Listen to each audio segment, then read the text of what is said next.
India.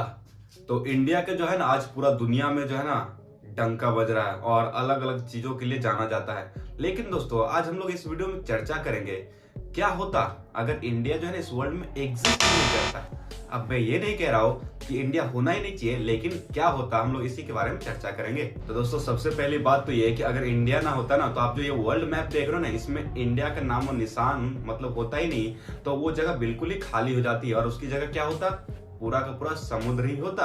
और दोस्तों अगली बात ये है कि आप लोगों को पता है कि इंडिया जो है ना उसको त्योहारों का देश कहा जाता है और कई सारे जो फेस्टिवल दूसरे दूसरे देशों में अभी मनाए जा रहे हैं ना वो इंडिया के बदौलत ही, क्योंकि सबसे ज्यादा जो है ना अलग अलग धर्म और जाति के लोग इंडिया में ही रहते हैं, जिसकी वजह से यहाँ पर अलग अलग प्रकार के फेस्टिवल्स मनाए जाते हैं जैसे दिवाली, ईद, दुर्गा पूजा और भी कई सारे अलग अलग प्रकार के फेस्टिवल्स। और इंडिया से ही कई सारे लोग दूसरे दूसरे कंट्री में गए हैं और वहां पर जो है ना ये सब फेस्टिवल मनाते हैं। तो अगर इंडिया ना होता तो ये सारे फेस्टिवल्स भी कहीं पर नहीं जाते, यानी आप बोल सकते हो कि एक तरह से जो है ना बहुत सारे फेस्टिवल्स विलुप्त हो जाते हैं। और दोस्तों जैसा कि आप लोगों को मालूम है कि इंडिया को जो है ना दुनिया का सबसे बड़ा डेमोक्रेटिक देश माना जाता है, लेकिन अगर इंडिया ना होता तो आज जो है ना ये पद शायद से किसी और के पास होता। और अगला पॉइंट ये है कि अगर इंडिया एग्जिस्ट नहीं करता तो दुनिया की इकोनॉमी पर भी बहुत बड़ा इम्पैक्ट पड़ता। इंडिया एक इमर्जिंग इकोनॉमी है और इसका जीडीपी बहुत बड़ा है। अगर इंडिया एग्जिस्ट नहीं करता तो दुनिया की इकोनॉमी पर भी बहुत बड़ा इम्पैक्ट पड़ता। और अगला पॉइंट ये है कि अगर इंडिया एग्जिस्ट नहीं करता तो दुनिया के कल्चर, हिस्ट्री और आर्किटेक्चर के एक बहुत ही बड़ा हिस्सा जो है ना खो जाता।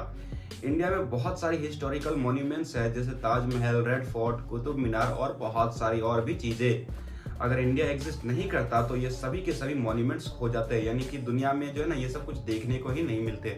और अगली पॉइंट तो ये है कि इतने सारे जो आविष्कार दुनिया को देखने को मिलते हैं ना उनमें से आप बोल सकते हो कि कई सारे इंडिया की ही वजह से है, क्योंकि अगर आप लोग ढंग से रिसर्च करोगे ना तो आप लोगों को पता चलेगा कि दूसरे दूसरे देशों ने जो इतने सारे इन्वेंशन किए हैं वो इंडिया के जो है ना कई सारे ग्रंथ वगैरह पढ़कर किए हैं, उन्हीं से उनको आइडिया मिला है। अगर आप लोग और भी डीप में जाओगे तो आप लोगों को पता चलेगा कि कई सारे ऐसे भी इन्वेंशन है जो कि इंडिया में पहले ही हो चुके हैं, लेकिन जो है ना इसके बारे में लोगों को पता ही नहीं चला। तो आप लोग बोल सकते हो कि अगर इंडिया एग्जिस्ट नहीं करता तो ना जाने कितनी टेक्नोलॉजी जो है ना हमारे पास तो आती ही नहीं।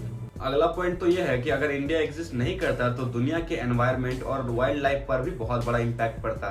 इंडिया में बहुत सारे नेशनल पार्क्स और वाइल्ड लाइफ सेंचुरीज है जहां दुनिया के लोगों के नेचर से कनेक्शन है। अगर इंडिया एग्जिस्ट नहीं करता तो सभी national parks, wild life sanctuaries भी खो जाते। तो दोस्तों अगला पॉइंट तो ये है कि अगर इंडिया एग्जिस्ट नहीं करता तो आजकल जो है ना आप लोग इतने सारे अलग अलग प्रकार के वैरायटीज के जो है ना मसालेदार खाना खाते हो वो भी आप लोगों को देखने को नहीं मिलता। क्योंकि अगर आप लोग ढंग से पढ़ोगे बुक्स को जो है ना उसमें आपको देखने को मिलेगा कि जो मसाला वगैरह है ना वो सब इंडिया से ही दूसरे दूसरे कंट्रीज में इंपोर्ट हुए हैं और तभी जो है ना हमें इतने प्रकार के अलग अलग मसालादार खाना खाने को मिलते हैं। वरना जो है ना वो लोग तो ऐसे ही पता नहीं कैसे रुखी सुखी भोजन करते थे और कैसे मजा लगता था बिना ही मसाला का। तो दोस्तों अगला पॉइंट जो है ना वो बहुत ही इंपॉर्टेंट है, जीरो। जीरो तो आप लोग देखे होंगे कि उसके बिना जो है ना कितने ही सारे नंबर्स अधूरे रह जाते हैं और ये जो जीरो है ना ये इंडिया में ही खोजा गया था आर्यभट्टा के द्वारा। वरना जो है ना आप लोग ये जो नंबर देखते हो 10 और भी कई सारे अलग अलग नंबर्स ये सब को देखने को ही नहीं मिलते बिना जीरो के, क्योंकि बिना जीरो के जो नंबर्स तो आगे बढ़ते ही नहीं। ऐसे हम लोग बोलते हैं कि जीरो का जो है ना कोई वैल्यू नहीं होता है लेकिन नंबर से पहले, लेकिन जैसे वो किसी भी नंबर के बाद लग जाता है ना तो ना जाने उसकी कितनी ही वैल्यूज को बढ़ा देता है। और दोस्तों अगली पॉइंट तो ये है कि आप लोग जो इतने सारे सीईओज देखते हो अलग अलग कंपनीज के जो है ना जैसे गूगल हो गए, माइक्रोसॉफ्ट हो गए और भी कई सारे अलग अलग प्रकार के कंपनीज, उनके जो सीईओज है ना वो भी इंडिया से ही बिलोंग करते हैं। जैसे अगर बात करें सुंदर पिचाई की तो आपको पता है कि वो अल्फाबेट यानी गूगल कंपनी के सीईओ है।